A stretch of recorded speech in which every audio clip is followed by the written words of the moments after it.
مولاي صل وسلم دائما أبدا على حبيبك خير الخلق كلهم نبوي سيرت سيد الكونين والثقلين محمد په دې خبرونه کې به تاسو ته د رسول الله صلی الله علیه وسلم د ژوند حالات په تفصیل سره وړاندې شي.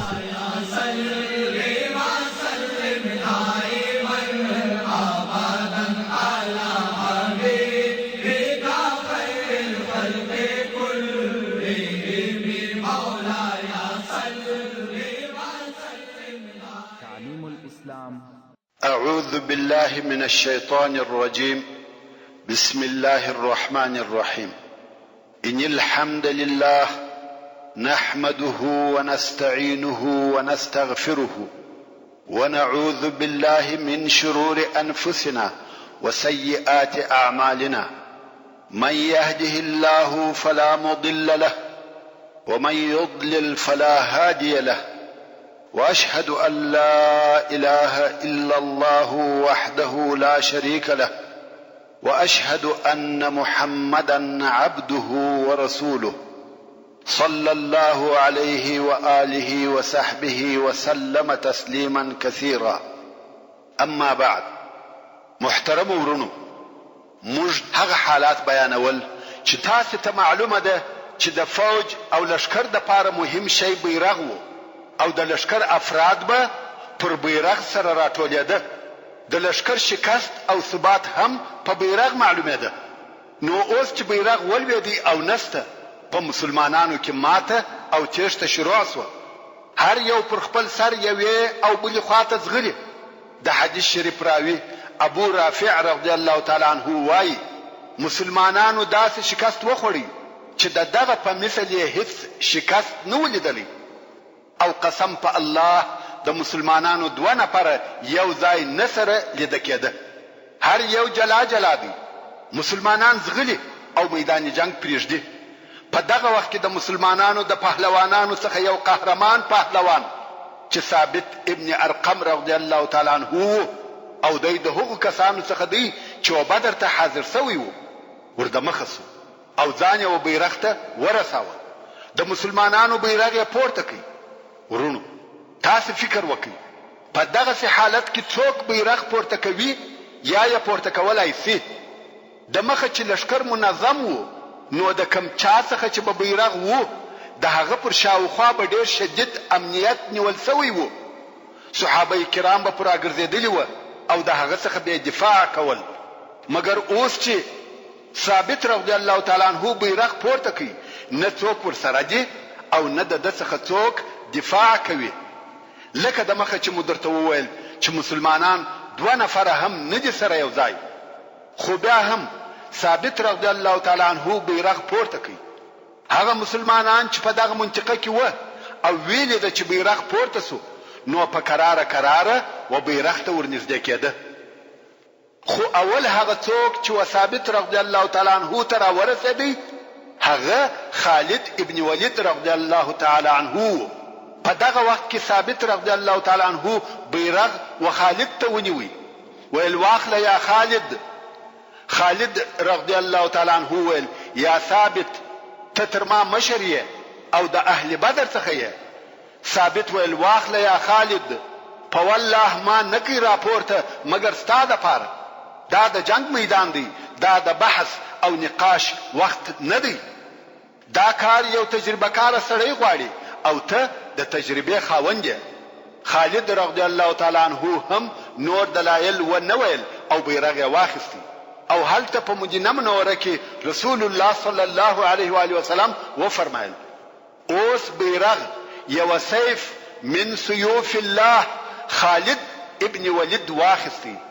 او د دغه ورځې څخه خالد رضی الله تعالی عنه په سیف الله سره مسماسو، یعنی د الله جل جلاله توره چې پر کفارو یې مسلط کړی دی.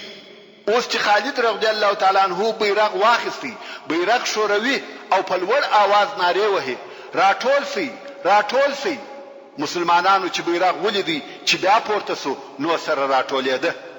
هغه تښتېدلو نفرو هم مراجعه وکړه او سره یو ځای کیږي. خالد رضی الله تعالی عنہ هم په تلوار او فوري شکل امرونه صادرول او اوامر یې په لشکر کې نشریږي. په څو لحظو کې هغه تښتېدلی لشکر بیرته منظم کړي. حتی رومیانو هیڅ فکر نه کاوه چې مات سوی لشکر دی بیرته سره یو ځای شي. په څو لحظو کې هغه مات سوی او تښتېدلی لشکر بیرته سره راټول شي. دا د هیڅ چا وزړه ته نه لوېده. کوم وخت چې لشکر سره یو ځای او منظم سو، خالد رضی الله تعالی عنہ امر وکړي چې د رومیانو پر لشکر یو ځای حمله وکړي. مسلمانانو هم پر رومیانو حمله وکړه. هغه په تعجب کې سو. یوازې دا نه چې مات سوی لشکر سره راټول سو، بلکې په نوې حمله هم لاس پورې کړي. مسلمانانو په کفارو کې قتل او وژنه شروع کړه. امام بخاری د خالد ابن ولید رضی الله تعالی عنہ څخه روایت کوي چې وایي د مؤته په ورځ ما په لاس کې 9 تورې ماتې سوې. په لاس کې مې بیله یوې یمنۍ تورې بله نه سوه پاته. لکه څرنګه چې د مخه مو درته وویل، رسول الله صلی الله علیه و آله وسلم هلته په مدینه منوره کې وخپلو اصحاب کرامو ته د جنگ حالات بیانول. او کوم وخت چې عبد الله ابن رواحه رضی الله تعالی عنہ شهید شو او د مسلمانانو بیرغ ولوېدی، رسول الله صلی الله علیه و آله وسلم وفرمایل چې عبد الله شهید شو او بیرغ ولوېدی. بیا نو رسول الله صلی الله علیه و آله وسلم د څه وخت د پاره چپ او ساکت سو. یقینا صحابه کرام ورخطا او غمجن دي. رسول الله صلی الله علیه و آله وسلم ته ګوري او هغه هم څه نه وایي، تر سترګو یې اوښکې بهیږي. خو هلته چې خالد ابن ولید رضی الله تعالی عنہ بیرغ واخیستی، دلته رسول الله صلی الله علیه و آله وسلم وفرمایل اوس بیرغ سیف من سیوف الله واخیستی او جنگ شروع سو. واقعا هم په موته کې د مسلمانانو او روم ترمنځ ډیر شدید جنگ روان وو. دې جنگ تر ماښامه دوام وکړ او په رومیانو کې ډیر قتل او وژنه وکړه. مسلمانان په ډیر شجاعت او مړانه په صبر او تحمل د دغه لوی لشکر په مقابل کې ودرېده. رومیان په تعجب کې و چې دغه کوچنی لشکر څنګه د دغه لوی او بې پایانه لشکر د حملو و مخته لکه د دریاب څپې چې را روانې وي طاقت کوي. کم وخت چې ماښام سو او دوه لشکره سره جلا سوه، د رومیانو هیڅ وزړه ته نه لوېده چې دا په دوی څه وسوه. پس له هغه څخه چې روم کامیابه سو، خبره بیرته د دوی و ماتې ته واوښته. بیا نو په دغه شپه کې چې د مؤته د جنگ 9مه شپه ده، خالد رضی الله تعالی عنہ خپل حربي نبوغ ښکاره کوي. فکر کوي چې مسلمانان څنګه او په کومه طریقه سره د دغه ورته او جال څخه خلاص کړي چې دوی پکښې لوېدلي دي. او دا یې حسول چې اوس یو جنگي چم او حیله پکار ده چې د دشمن په زړه کې هم بیره ور واچوي او هم مسلمانان په داسې قسم سره د میدان جنگ څخه وباسي چې د روم لشکر د دوی په شړلو او تعقیبولو پسې نسی. خالد رضی الله تعالی عنہ په دې ښه پوهېدی که موږ بې له حیلې پر شا ولاړ سو، د روم لشکر په موږ پسې کیږي او په هغه وخت کې یو مسلمان هم ژوندی نه پاته کیږي.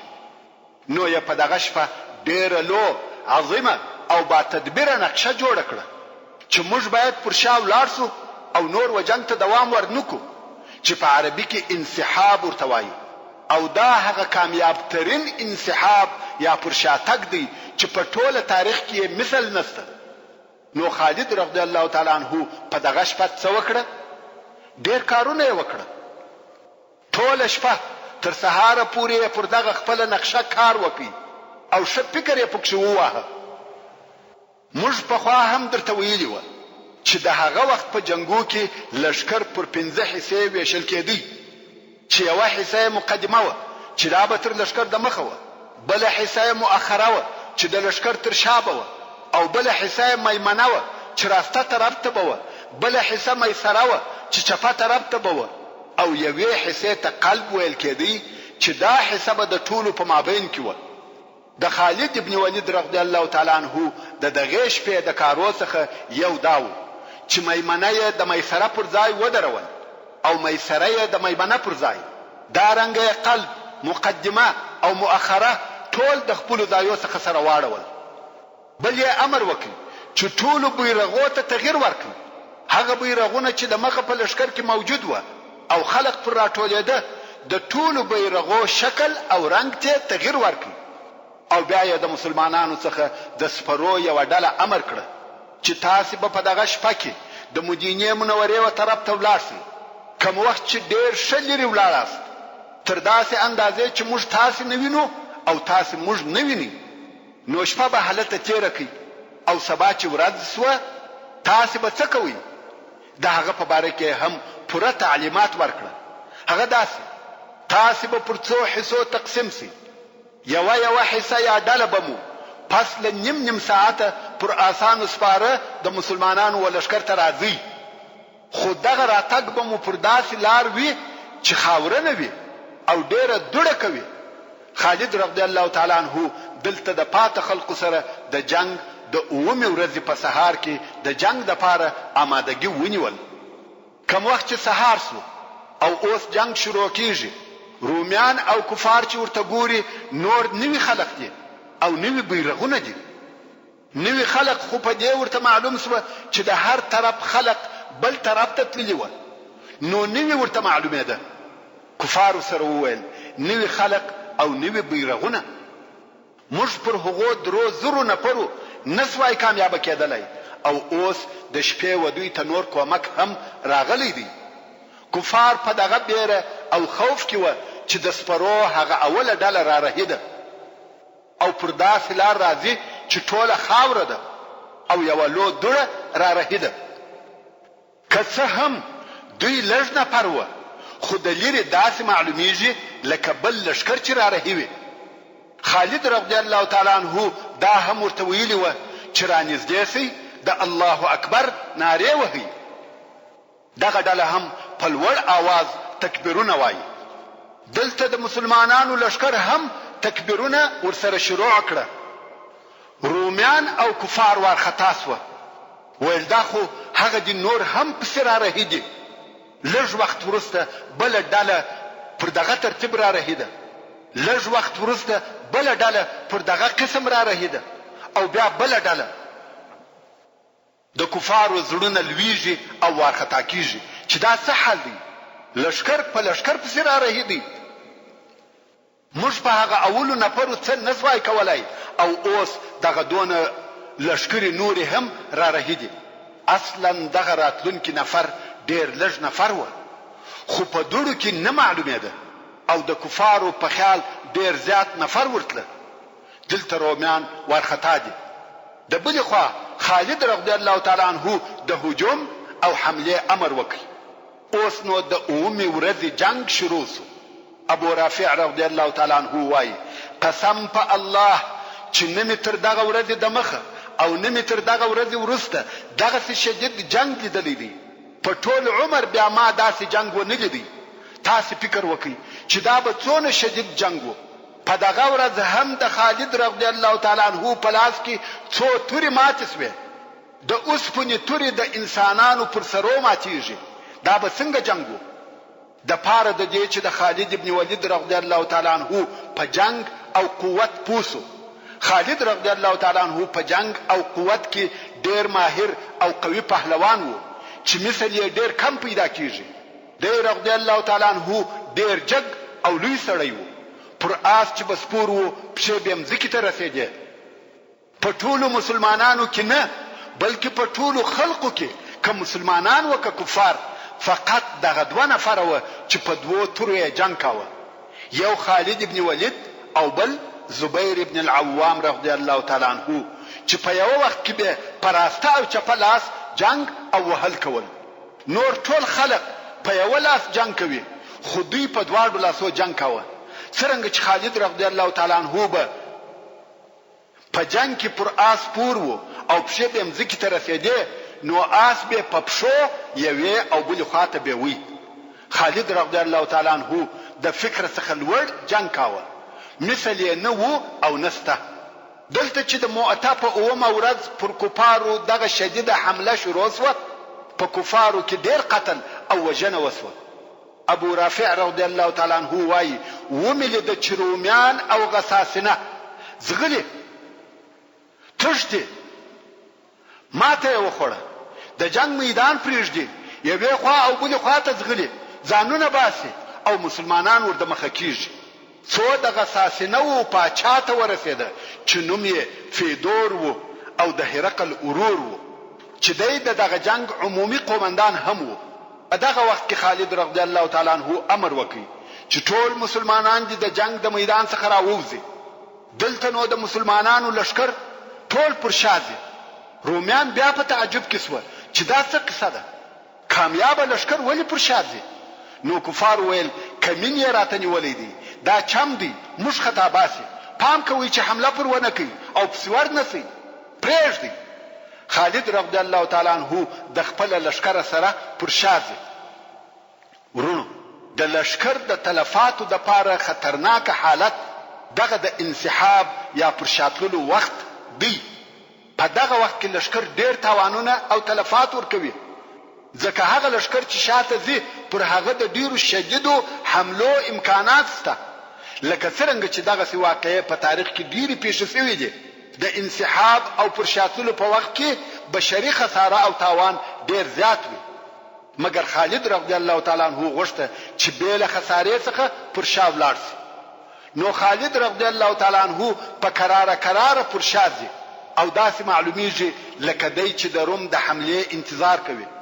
مګر هلته د روم قومندان فیدور امر وکړي پرېږدئ، او خالد رضی الله تعالی عنہ نور هم د خپل لشکر سره پر شا ځي. څو دغه انسحاب او رجوع یې تر مدینې منورې پورې وه، یعنی بیرته مدینې منورې ته ورسېده. او په دغه انسحاب کې د مسلمانانو څخه یو نفر هم ونه وژل سو. د جنگو په ټول تاریخ کې دغه انسحاب اول او آخر انسحاب دی چې پوره لشکر دی پر شا ولاړ سي او یو نفر دی نه ځینې ووژل سي. دا د خالد رضی الله تعالی عنہ لوی فکر او عظیمه نقشه وه. رومیان هلته په انتظار کې ول چې مسلمانان به بیا راسي او حمله به راباندې وکړي، خو هغه هیڅ نسوه پیښ. بیا یې د معلوماتو دپاره جاسوسان ولېږل، خو هغه وخت مسلمانان مدینې منورې ته رسېدلي وه. وروسته نو د روم او غسان لشکرې هم ولاړې. کم وخت چې د مسلمانانو لشکر بیرته مدینې منورې ته ورسېدی، تر دوی د مخه د مدینې منورې و خلکو ته خبر رسېدلی و چې د مسلمانانو لشکر د مؤته د جنګ څخه بې له کومې قطعي نتیجې ځانونه راخلاص کړه او بیرته رارهي سوي دي. نو د مدینې منورې ښځې او کوچنیان مخ ته ورته راوتلي وه او د دغه لشکر استقبال او شراغله یې د ډبرو په ویشتلو کاوه. یعنی دغه خپل لشکر یې په ډبرو ویشتی او ویل دا د مسلمانانو اول لشکر دی چې تښتي. ویل یا به کامیابه کېدلی یا به وژل کېدلی، نو یې په ډبرو ویشتل. ویل د فی سبیل الله جهاد څخه راوتښتېدله او نارې پر وهلې یا فرار یا فرار. د مسلمانانو لشکر په دې کار ډیر زهیر وو. یو صحابي چې د مؤته په جنگ کې ګډون کړی وو وایي زه په مدینه منوره کې خپل کور ته ورغلم، خو ښځې مې دروازه نه راخلاصول، کور ته نه پرېښولم. خپلې ښځې مې راته ویل ته د الله جل جلاله په لار کې د جهاد څخه وتښتېدې، والله که زما کور ته راننوځې. دا هغه مسلمانې ښځې وې چې خپل نران یې و جهاد ته څنګه تشویقول. رسول الله صلی الله علیه و آله وسلم ته چې دغه خبر ورسېدی، نو یې امر وکړي چې خلق دې راټول سي. کم وخت چې خلق راټول سوه، ویې فرمایل لیسوا بالفرار ولكنهم الكرار ان شاء الله انا فئة كل مؤمن. یعنی دوی تښتېدلي نه دي، بلکې دوی بیا حمله کوونکي دي ان شاء الله، او زه د هر مؤمن ډله یم. د رسول الله صلی الله علیه و آله وسلم په دغه قول کې چې زه د هر مؤمن ډله یم، د سورة الانفال و 15 او 14 نمبر آیاتو ته اشاره ده چې الله جل جلاله فرمایي یا ایها الذين آمنوا اذا لقيتم الذين كفروا زحفا فلا تولوهم الادبار. یعنی ای مومنانو کم وخت چې په جنگ کې د هغو کسانو سره ملاقات او مخامخ سي چې کافران سوي دي په داسې حال کې چې دوی ډېر او ګڼ وي نو تاسې و دوی ته خپلې شاوې مه ورګرځوئ چې تښتئ یا د تیښتې په نیت شاوې ور وګرځوئ. تر دغه ځایه پورې د دغه آیات شریف په امر او حکم د کفارو څخه تښتېدل نه دي روا که څه هم کفار ډېر او زیات وي. او په وروستني آیات شریف کې الله جل جلاله فرمایي که چا په میدان جنگ کې و کفارو ته شاور وګرځول یعنی وتښتېدی هغه د الله جل جلاله په قهر او غضب اخته او گرفتار سو او د هغه ځای جهنم دی. مگر هو هغه کسان په دغه حکم کې نه دي شامل کوم چې د بلې حملې د پاره ځان آماده کوي یا هلته د مسلمانانو ډلې ته ځان ورسوي لکه څرنګه چې الله جل جلاله په وروستني آیات شریف کې فرمایي ومن يولهم يومئذ دبره إلا متحرفا لقتال أو متحيزا إلى فئة فقد باء بغضب من الله ومأواه جهنم وبئس المصير. يعني هر هغه څوک چې کفارو ته د جنگ په ورځ شاور ګرځوي یا شاور وګرځوي بې له هغو کسانو څخه چې بیرته راګرځېدونکي وي یعنی د بلې حملې د پاره ځان تیاروي یا دشمن ته چم کوي یا دا چې د مجاهدینو بلې ډلې ته ځان رسوي بې له دغه کسانو څخه کم کسان چې تښتي هغه د الله جل جلاله په غضب اخته او مبتلا سو او د هغه د اوسېدلو ځای دوزخ دی او دغه دوزخ د ورتلو بد ځای دی.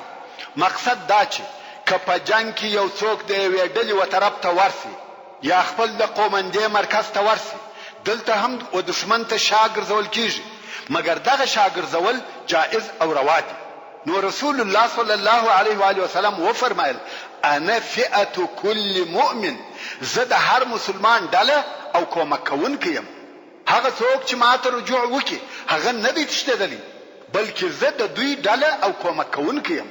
نو رسول الله صلی الله علیه و آله وسلم دا ښکاره او معلومه کړه چې دغه د دوی انسحاب او پر شاتګ د دوی اجر او ثواب نور کموي. د دغه جنگ قدر او عظمت نه پکمیږي. ورون دغه د مؤتة جنگ ته غزا نه ویل کیږي ځکه رسول الله صلی الله علیه و آله وسلم اشتراک نه دی پکښ کړی نو ځکه د مؤتة جنگ یا د مؤتة سریه ورته ویل کیږي او دغه جنگ په نتیجه کې د کفارو وژل سوي کسان په سوو خو دقیق حساب یې نه دی معلوم او د مسلمانانو شهیدان هم ډیر دي چې صحیح عدد یې نه دی معلوم مګر هغه کسان چې نمونه یې یاد سوي دي چې وایي دغه کسان د مؤتة په جنگ کې شهیدان سوي دي هغه 12 نفره دي مګر حقیقتا د مسلمانانو شهیدان تر دغه ډیر و. د دغه جنگ په نتیجه کې که څه هم مسلمانانو د غسان د قبیلې څخه خپل هغه انتقام او بدله نکړه حاصله کوم چې دوی د هغه د پاره دغه زحمتونه او تکالیف وزغمل مګر د دغه جنگ اثر د مسلمانانو د شهرت او عزت لپاره ډیر زیات د مسلمانانو دغه جنگ عرب په حیرت او دهشت کې واچول ځکه په هغه وخت کې روم د مځکې پر مخ هغه لوی دولت او عظیم قوت وو او عربو داسې خیال کاوه چې د روم سره جنگ کول د خپل ځان بربادي او تباهي ده او اوس د مسلمانانو دغه کوچنی لشکر چې ټول شمیر یې 3000 نفر وو د رومیانو د هغه لوی لشکر سره جنگ کوي چې شمیر یې 200 نفر وو او په لیدلو کې داسې معلومه دي لکه یو دریاب چې شروع یې معلومیږي خو د آخر او انتهای هیڅ درک نه وي معلوم. او بیا هم مسلمانان د دغه جنگ څخه په داسې ډول سره بیرته راغله چې د یادولو وړ تاوان نو ورته پیښ شوی. دا د زمانې او تاریخ د عجایبو څخه و او د دې تاکید یې کاوه چې مسلمانان بل قسم انسانان دي. دا د هغه جملې خلقو څخه نه دي چې عربو عادت ورسره درلودي یا یې پیژنده. دغه د مسلمانانو د ډلې کومک او تائید د الله جل جلاله د طرفه څخه کیږي او د دوی لارښوونکی په حق سره رسول الله صلی الله علیه و آله وسلم دی. نو ځکه موږ وینو چې د عربو هغه سرسخته او شریره قبیله چې تر اوسه پر مسلمانانو حمله کولې پس له دغه جنگ یې و اسلام ته مخ راواړاوه. د بنو سلیم، اشجاع، غطفان، زبیان، فزاره او نور قبیله مسلمانان شوه او دغه جنگ د روم سره د خونړیو جګړو شروع و. دغه جنگ د روم د ښارو د فتح کولو د پاره مقدمه او تمهید و.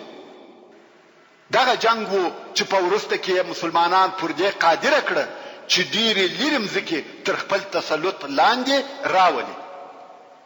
هغه وخت چې رسول الله صلی الله علیه و آله وسلم په مسجد نبوي کې و مسلمانانو ته د جنگ حالات بیانول، پس له هغه څخه چې دغه مجلس څخه ولاړ سو نو د جعفر رضی الله تعالی عنه کور ته ورغلی.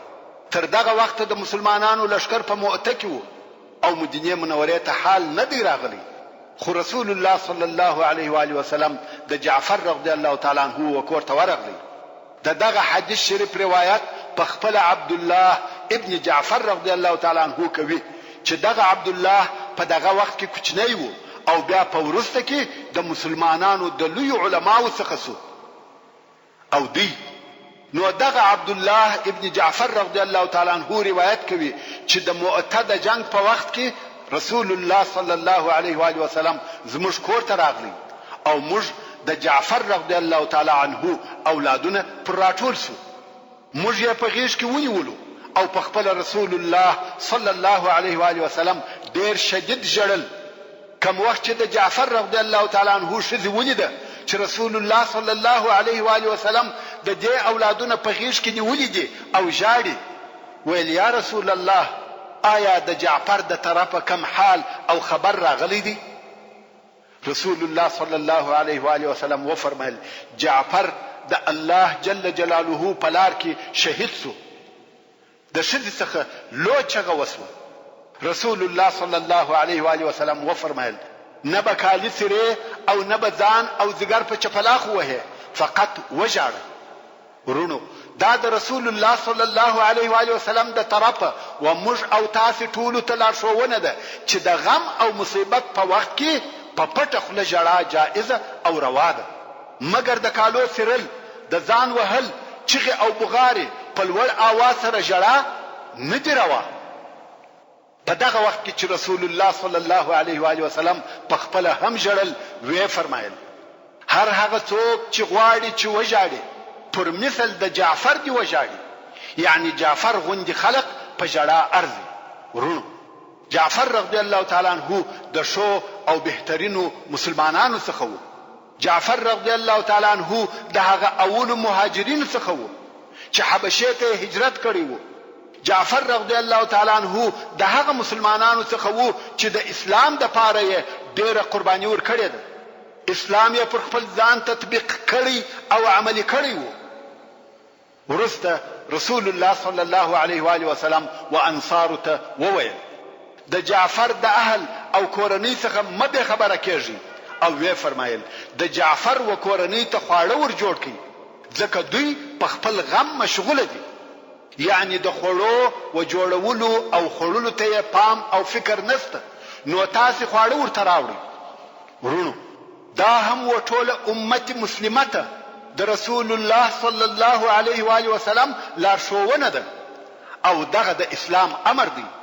کم کور ته چې د یو قریب په وفات سره غم او مصیبت پیښ شي، خواړه او د ژوند ضرورت تاسو وروړي، واقعي غم شریکی او همدردی ورسره وکړي. دغه اوسنی رواجونه او عادات نه صحیح دي او نه شرعي دي. د هغه وفات شوي شخص کورنۍ په خپل غم مشغوله وي، دوی ته د هغه دوست په وفات سره د څونه مشکلاتو دروازې را خلاصې شوي وي، او د بلې خوا نور نه رابلل شوي میلمانه هم ورسي او پر واړوي. بیا نو ښه عزت، ښه خواړه او مناسبات هم غواړي. د هغې کورنۍ پر غم یو بل تکلیف او زحمت هم ورزیات کی چې دغه نه بلل سوو میلمنو په خدمت او د خواهشاتو په پوره کولو مشغوله سي. په زیاته چې بیا دغه کورنۍ غریبه او ناداره هم وي، نو دغه اجباري میلمنو د مصارفو دپاره د پیسو ورپورولو ته اړ او مجبوره سي.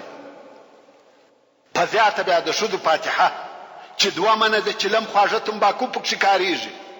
کشکې موږ او تاسې د دغسې غیر معقول او غیر شرعي رواجو او عادتو مخه ونیسو او د غمزده سره په واقعي او اسلامي ډول غم شریکه او همدرده سو. خیر، دا د جعفر رضی الله تعالی عنه د شهادت واقعه وه او هغه د سید البشر رحمت للعالمین لارښوونې وې. د ذات السلاسل سریه. اولا ذات السلاسل د یو ځای نوم دی چې د وادي القرا و شاته پروت دی، خو ابن اسحاق وایي د مسلمانانو دغه سریه د جذام د قبیلې په مځکه کې پر یو اوبو واړول چې دغه اوبو ته سلسل ویل کېده، نو ځکه دغه سریه ته د ذات السلاسل سریه ویل کېږي. د ذات السلاسل سریه د مؤته د جنگ د نتایجو څخه ده. د مؤته جنگ د هجرت د 8م کال د جمادی الاول په میاشت کې وو، خو دغه کال د جمادی الاخر په میاشت کې، یعنی فقط یو میاشت وروسته دغه سریه و هغه منطقې ته نږدې ولېږل سوه. دغه سریه د لېږلو دپاره علمای کرام 2 سببه بیانوي. څوک وایي کم وخت چې رسول الله صلی الله علیه و آله وسلم ته د هغه عربي قبیلو موقف د مؤته په جنگ کې ورمعلوم سو، کومې چې د شام پر حدودو اوسېدلې، چې دغه قبیلې د مسلمانانو پر ضد د روم سره یو ځای سوې، نو رسول الله صلی الله علیه و آله وسلم د دې دپاره یو اشد ضرورت حس کړي چې د یو داسې حکمت څخه کار واخلي چې په هغه حکمت سره دغه قبیلو او د روم په مابین کې تفرقه او جلاوالی راولي، چې د بل وار دپاره دونه لوی لښکر د مسلمانانو پر ضد نسي سره یو ځای، او په عوض د دې چې دغه قبیلې د روم سره اتحاد ولري باید د مسلمانانو سره ولري. نو ځکه دغه نقشې د عملي کولو دپاره عمرو بن العاص رضی الله تعالی عنه اختیار کړي، ځکه د عمرو بن العاص رضی الله تعالی عنه د پلار مور په دغه قبیلو کې د بلی د قبیلې څخه وه، یا د بلا د قبیلې څخه وه. نو یا عمرو بن العاص رضی الله تعالی عنه د مؤته تر جنگ وروسته د هجرت د 8م کال د جمادی الاخر په میاشت کې ورولېږي. او ځینې علما وایي د مدینې منورې استخباراتو رسول الله صلی الله علیه و آله وسلم ته خبر راوړي چې د قزاعه قبیلې خلق راټول کړي دي، غواړي چې پر مدینه منوره حمله وکړي. خو په حقیقت کې شاید دغه دواړه سبب موجود و. هغه اول سبب خو مو درته بیان کړي، اوس به دغه دوهم سبب په تفصیل سره درته بیان کم. ورون، هلته یوه قبیله وه چې د قزاعه قبیله ورته ویل کېده. دغه قبیلې چې و شام او د غسان و قبیلو ته نږدې ژوند کاوه. دغه قبیلې چې د موته په جنگ کې د مسلمانانو پر شاتله ولیده، نو د دوی هم و مسلمانانو ته امید پیدا سو. تیاری او آمادګي ونیول چې پر مدینه منوره حمله وکړي، او اوس په دغه کوشش کې و چې غسان او روم هم دواړه تشویق کړي چې پر مدینه منوره حمله وکړي. و هغو ته یې وویل مسلمانانو ستاسې څخه ماته وخوړه او ولاړه، راسئ چې اوس موږ د دوی پر مرکز حمله وکړو. او اول هغه څوک چې په دغه کار یې شروع وکړه هغه د قزاعه قبیله وه.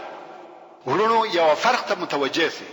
د عربو یو بله قبیله سته چې د خزاعه په نامه سره یادیږي، چې هغه اکثره مسلمانان او د رسول الله صلی الله علیه و آله وسلم متعاهدین دي او د مکې مکرمې پر شاوخوا اوسیږي.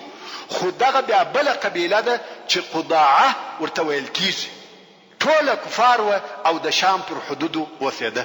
نو دغه د قضاعه قبیله د مدینې منورې د حملې دپاره ځانونه تیارول، او په عین وخت کې دا کوشش هم کاوه چې روم او غسان دواړه د مدینې منورې د حملې دپاره راوپاروي.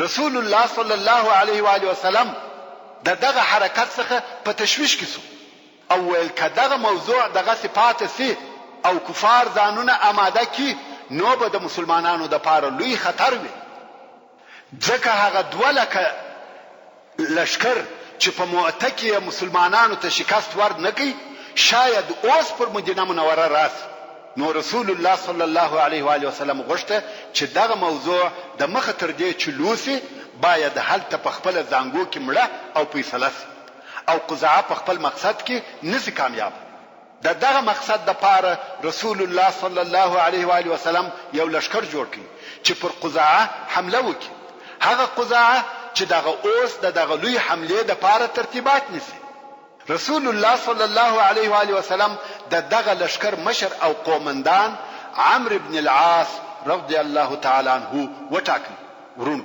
خالد ابن ولید رضی الله تعالی عنه د موته په جنگ کې د مسلمانانو د لشکر امیر او قومندان سو حال دا چې د اسلام فقط 4 میاشتې کېده او اوس عمرو ابن العاص رضی الله تعالی عنه د مسلمانانو د لشکر امیر او قومندان مقرره کیږي حال دا چې د اسلام فقط 15 میاشتې کیږي نو دا معلومه سو چې په جنگ او د هغه په امریت کې دا خبره نه ده چې دا په اسلام کې مقدم او د مخ دی یا په اسلام کې ډیر وخت تیر کړی دی بلکې خبره د لیاقت او استعداد ده دغه سریه د جوړولو په وخت کې رسول الله صلی الله علیه و آله وسلم وعمر ابن العاص رضی الله تعالی عنه ته وویل یا عمر زه غواړم چې د یوې سریه یا ټولي قومندان دی وټاکم چې هم به غنیمتونه واخلي او هم به د الله جل جلاله څخه اجر او ثواب واخلي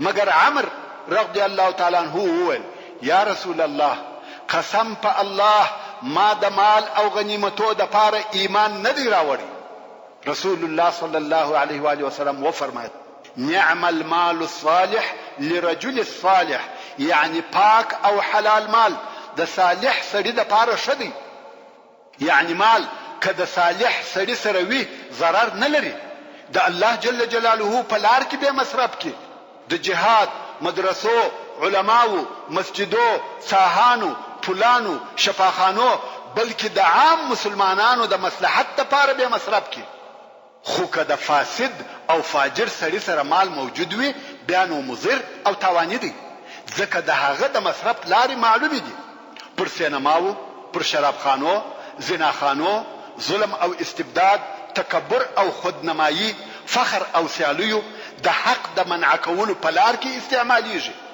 بیا نو رسول الله صلی الله علیه و آله وسلم یو کوچنی لشکر جوړ کړي چې ټوله 300 نفر او دغه لشکر قومندان عمرو ابن العاص رضی الله تعالی عنه وټاکي خو په دغه لشکر کې د صحابه کرامو مشران هم موجود و که څه هم د عمرو ابن العاص رضی الله تعالی عنه د اسلام 15 میاشتې کېده خو په دغه لشکر کې د تر امر لاندې لوی او مشرفه اصحاب کرام موجود و چې د هغې جملې څخه ابو بکر صدیق سعد ابن ابي وقاص اسيد ابن حضير سعد ابن عباده رضی الله تعالی عنهم اجمعین او داسې نور موجود و عمرو ابن العاص رضی الله تعالی عنه دغه لشکر سره د مقصد پر طرف حرکت وکړي د شپې تک کوي او د ورځې پټیږي ترڅو چې د قزاعه قبیله ته ورنږدې شو خو دلته و عمرو رضی الله تعالی عنه ته خبر راغلی چې قزاعه ډېر لوی او مجهز لشکر جوړ کړی دی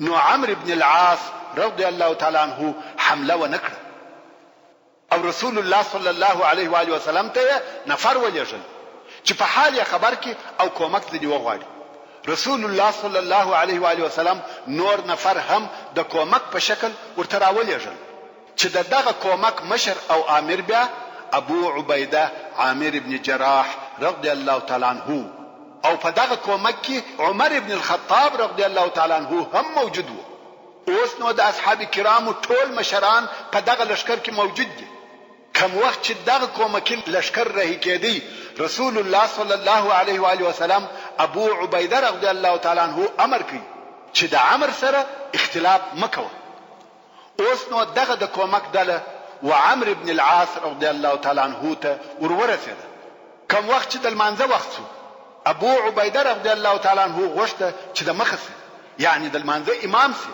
ځکه دی امیر دی او دا هم معلومه خبره و چې د خلقو امامت به د هغو امیر کاوه و دې ته نه کتل کېده چې هغه حافظ دی که نه دی دا بیا بله خبره ده خو اصلا امامت د امیر حق و نو څرنګه چې ابو عبیده رضی الله تعالی عنہ د دغه کومکی ډلې امیر و غوښته چې د مخه سي مګر عمرو بن العاص رضی الله تعالی عنہ ورته وویل یا ابا عبیده ته زما کومک یې امیر نه یې امیر زه یم او خلقو ته لمونځ زور کوم ابو عبیده رضی الله تعالی عنہ وویل رسول الله صلی الله علیه و آله وسلم امر کړی یم چې ستا سره باید اختلاف ونه کم د مخه نو د لشکر عمومي قومندان عمرو بن العاص رضی الله تعالی عنہ او د اصحاب کرامو لوی مشران د ده تر امر لاندې وو حال دا چې دی نوی مسلمان دی او د اول وار د پاره د لشکر امیر مقرریږي فقط 15 میاشتې د مخه د کفارو د رئیسانو څخه وو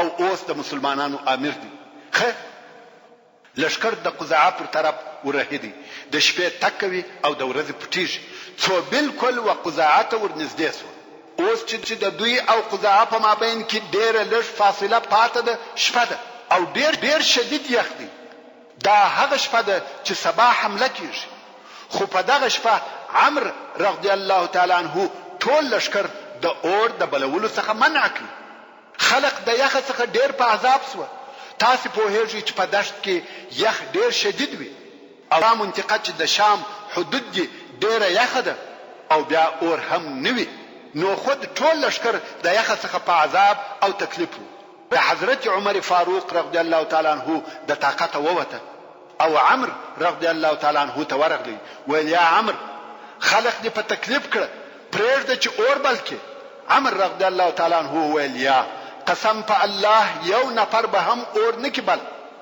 عمر فاروق رضی الله تعالی عنہ په قهر او غصه بیرته ځینې راغلی شپه تېره سوه سهار سو په شپه کې پر عمرو بن العاص رضی الله تعالی عنہ د جنابت غسل لازم سوی و پس له استنجا څخه یې تیمم وواهه حضرت عمر فاروق رضی الله تعالی عنہ ولیدي چې عمرو تیمم وهي ویل ولې تیمم وهي عمرو ویل پر ما د جنابت غسل لازم سوی دی عمر رضی الله تعالی عنہ ویل اوبه موجود دي عمرو ویل یا په اوبه غسل نکو ویل څنګه غسل نکوي چې اوبه موجود وي تیمم نه دی روا عمر رضی الله تعالی عنہ ویل ډیر زورور یخ دی غسل نسم کولای تیمم یې ووهه او خلقو ته هم په دغه تیمامه لمونځ ورکړي اوس نو پر مسلمانانو دغه د کارونه نور هم درانه سوه عمر بن الخطاب رضی الله تعالی عنہ ته قهر ورغلی مګر بیا هم غواړي چې د ابو بکر صدیق رضی الله تعالی عنہ سره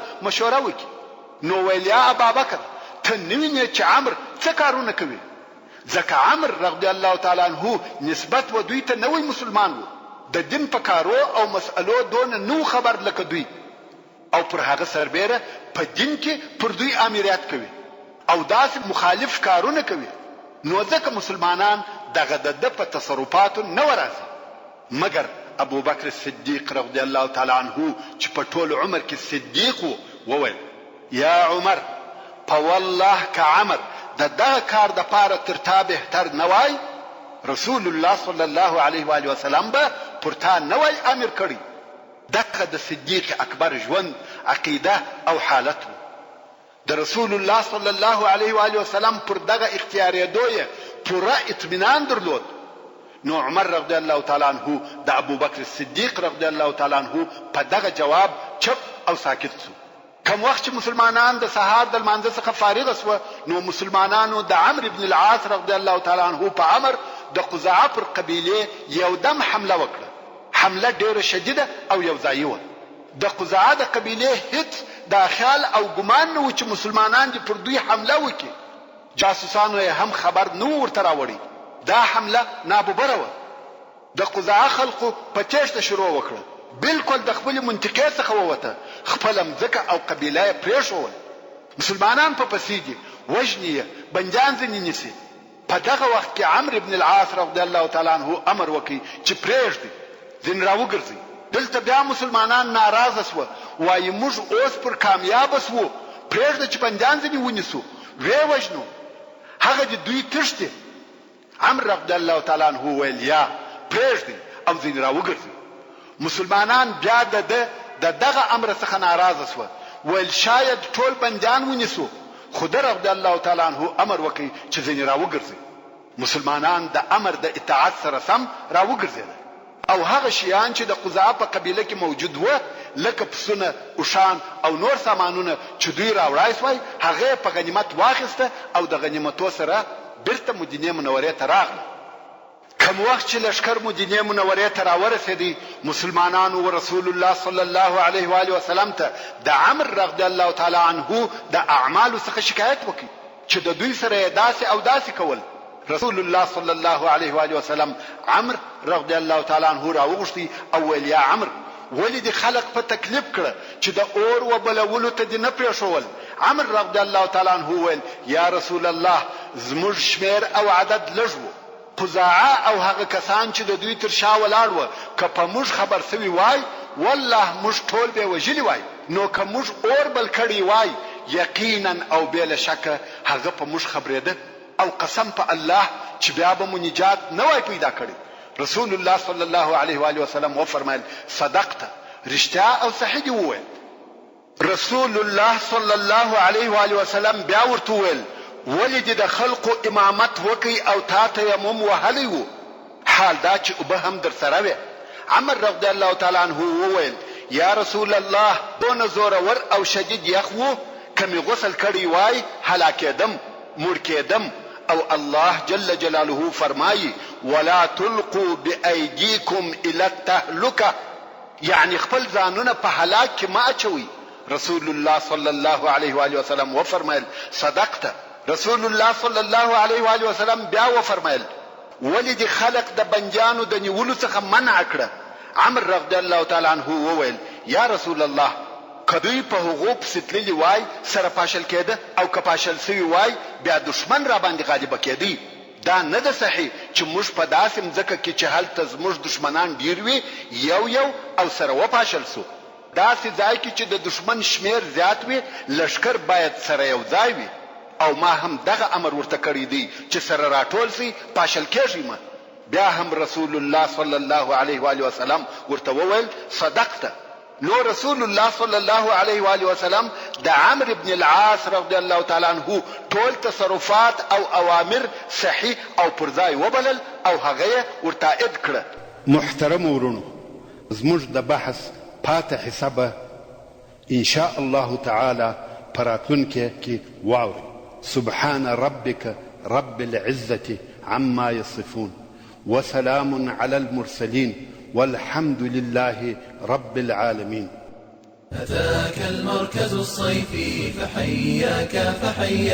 أتاك بكف د انسان تر ټولو لوی ضرورت تعلیم أتاك المركز الصيفي او تر ټولو غوره تعلیم اسلام بكفه الخيرات إلى الخيرات اوس له تعلیم الاسلام رادیو څخه صحبه الأخيار جدوا للعلا سعيا ينادي 100.1 FM کندهار ينادي